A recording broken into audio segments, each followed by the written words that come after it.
Hey, how's it going everyone? It's your boy Wags here, and once again we are back with our series of Shadows of Doubt, where in every new episode I play in a brand new city and solve a brand new murder. So if you want a chance to name the next city we play in, drop a comment down below on what it should be. This episode we're playing in is a fan favorite. You might recognize it if you're a fan of another certain detective game, Revachol, suggested by Kane Prescott 4937. I am also playing with a few mods from Thunderstore, so if you want to know which ones or check them out, they're linked in the description down below. They're mostly just small adjustments to gameplay to make it more difficult, but I tested out the seed on both versions and the city still loads up the same whether you have mods or not, so if you want to play in Revachol, here's the seed for you. And with all that said, let's jump into the city. Well, it started out the usual way most of my trips to these new cities begin, which includes me just parading around the street, making note of the new restaurants and apartment buildings.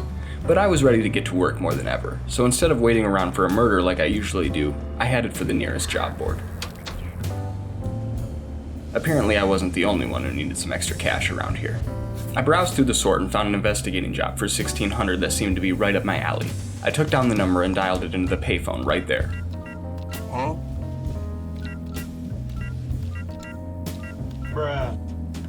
I entered the number over and over again, each time my insanity growing by just a tiny bit. Was the phone out of order? Did they give the wrong number?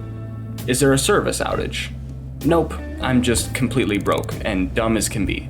So broke that I can't even pay for a phone call. I was back to roaming the sad city streets. I needed a quick way to make some money. At least enough for a phone call, that is. And then something hit me. I bet some really rich people live up there.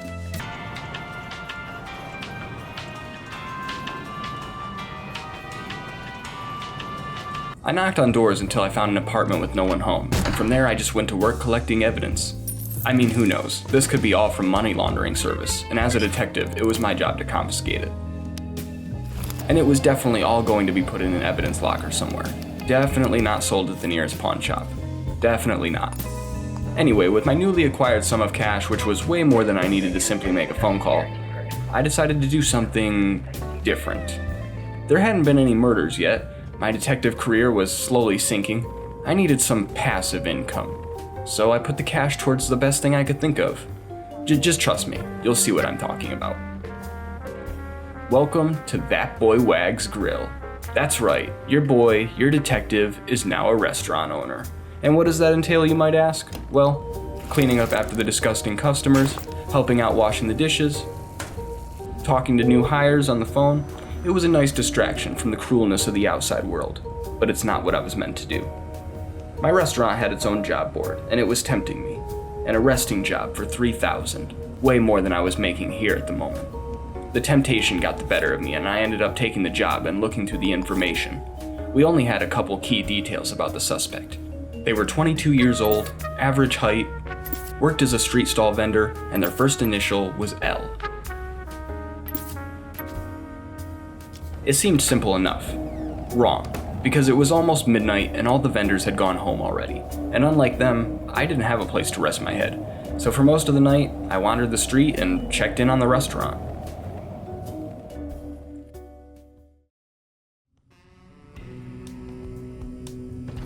At 9 in the morning, I jump-started my brilliant investigative brain by purchasing a bottle of bourbon and pairing it with a coffee and a cheeseburger.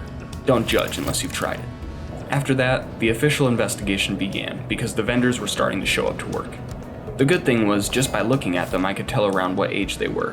So if they were an older adult, I knew it wasn't the 22-year-old we were searching for. However, later in the day around 11, I stumbled across a younger woman who matched the details we were given.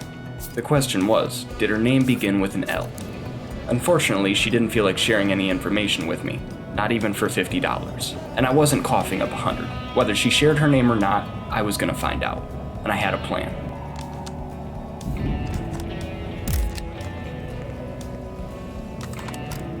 My plan was to show the picture to other vendors while I was asking questions, but just as I was about to begin another conversation, I was tasked with something much more urgent.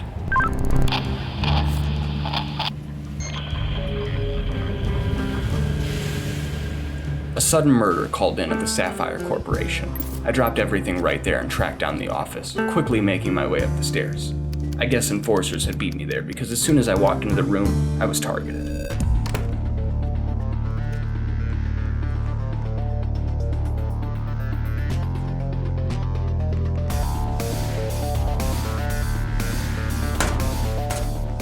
Finally, after a few attempts, I knocked out the enforcer, perfectly in time because their partner had just shown up to find them lazing about on the ground. Back up to the office I went, but just as I was gearing to knock, one of the enforcers ran in and started shooting up the place. I had to act fast.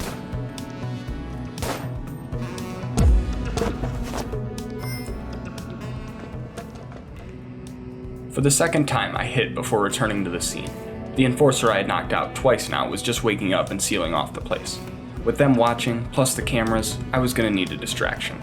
I tried to bribe them with the booze I picked up earlier, but they weren't having any. It was getting late, the offices were closing down, and I still had a completely separate job on the side I was thinking about.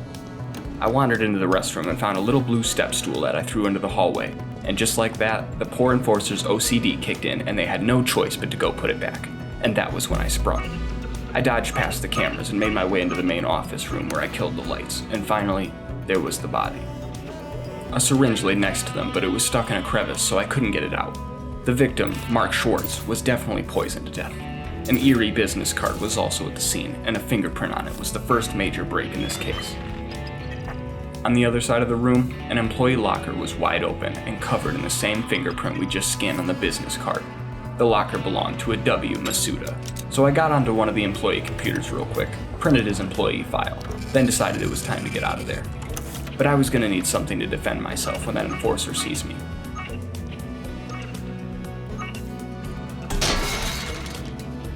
On my way to get Masuda's address from a payphone, I continued my search for the street vendor I was tasked to arrest, and that was when I met back up with this woman. Remember, the woman I snapped this picture of?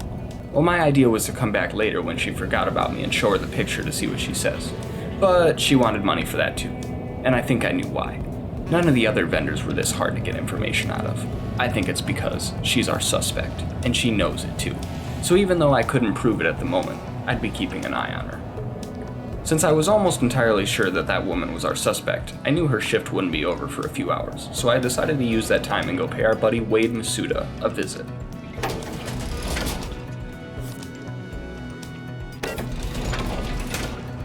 Quietly, I picked the lock to his house and snuck inside. There he was, getting ready for bed, shutting off every light as I was getting ready to throw him in cuffs and haul him to jail.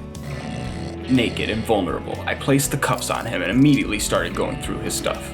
I found the password to his safe, which was filled with the most beautiful riches, which of course I snatched up.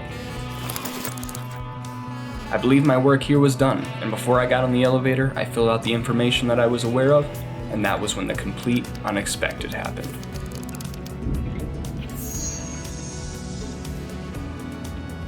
Everything was wrong. I was wrong.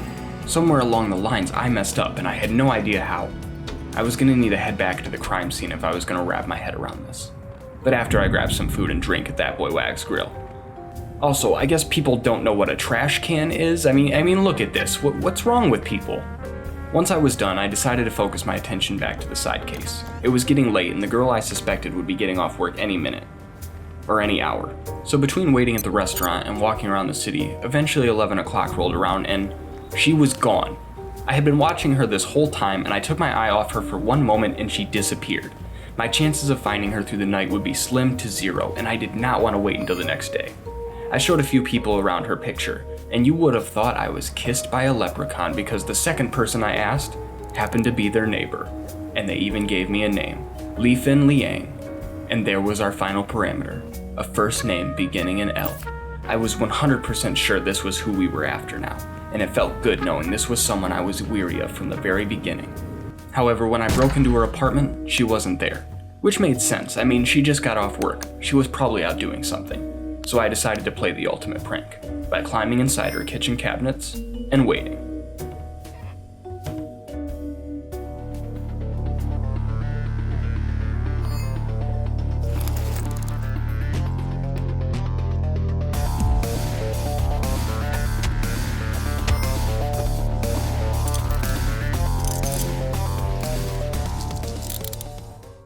Once in cuffs, I felt bad for running at her with that knife, so I left her my cola and fried chicken before snapping a quick promo photo of her, then running off. Unlike the last paperwork I turned in, I was positive these ones were right, and the results confirmed that for me. I headed back to the grill and was pleasantly surprised at how clean it was. Obviously, whoever our janitor was deserved a reward after this was all done. There were still a few more things to do though. I went and got all the sync chips installed, one giving me the ability to mine crypto on crunchers, which I'd be using to my advantage immediately. Back to the crime scene I headed, and instead of the blue steel, this time I used a random box.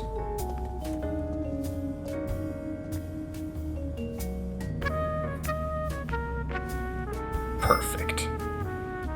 Back inside, the locker was now closed, but I soon realized where I went wrong. I scanned every locker for prints, but our suspect's prints came up on 2 different lockers. Wade's, who didn't end up being our killer, and a new name, H. Potter. You don't think... maybe...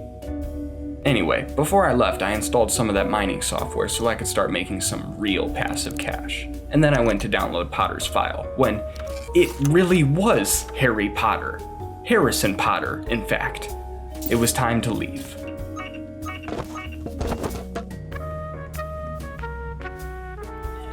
I stopped at City Hall to grab another pair of cuffs and to find the address, and just as my luck, as I walked up the stairs to Potter's floor, he happened to be right ahead of me.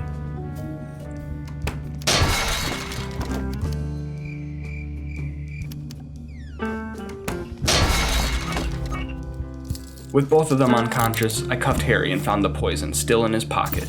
Somehow I also found some other cuffs in the house, so I put those on his partner too. I took a bunch of embarrassing photos, broke some of their favorite vases, and said hallelujah as I walked out the front door with all of the evidence I needed. With both cases solved, I walked back to the restaurant thinking, I really don't make that good of a business owner. I mean, all day I've been out solving crimes. It's what I was meant to do. So with that being said,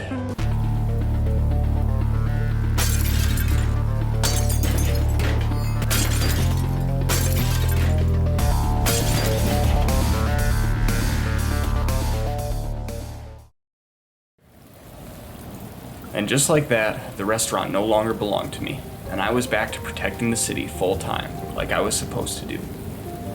But there was one more thing I had to do.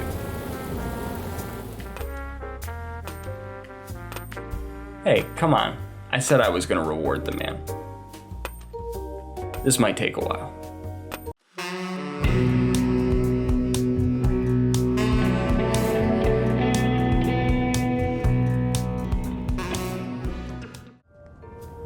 Hey, thanks for watching the video everyone. I hope you enjoyed it just like all the others. It's my pleasure to make them. However, until a new content update drops, there's probably going to be some spacing between the Shadows of Doubt gameplay videos.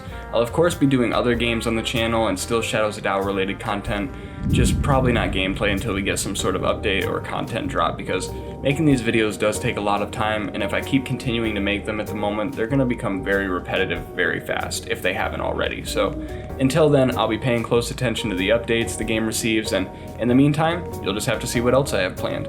If you have suggestions for games, go ahead and drop them down below, or even if you just want to say hi. Remember that liking, commenting, and subscribing helps me out immensely, and I will see you all on the next one.